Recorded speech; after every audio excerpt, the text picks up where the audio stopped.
Well, Anthony Albanese's leadership has been called into question as support for Labor in its political heartland tanks in a new poll. Live to political reporter Trudy McIntosh now. Trudy, good morning. Joel Fitzgibbon says this should serve as a wake-up call.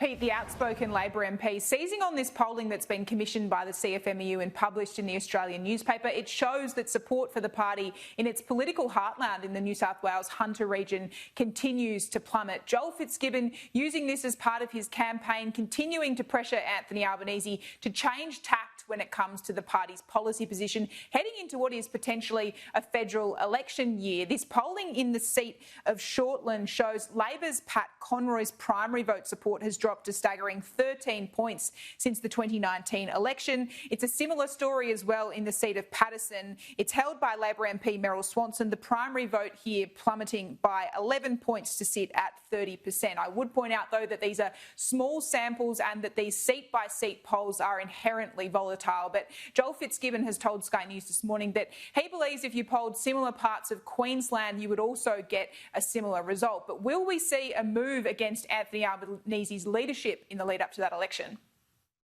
So do you think Anthony Albanese should be dumped as leader? No, I don't. I still believe Anthony Albanese has a chance to change the narrative, change the policy settings, but he is running out of time. The clock is ticking. The election could be this year, and it takes many months to build an alternative narrative, to persuade people that you've learned your lessons and you're back talking to our traditional base. So we need to get on with it, and we need to do it very, very quickly, and this poll just demonstrates that again. It is worth pointing out that Anthony Albanese has dumped a few key policies that Bill Shorten took to that last election, the controversial franking credits policy, the emissions reduction target, but obviously Joel Fitzgibbon, Pete, doesn't believe that's been enough to change things on the ground.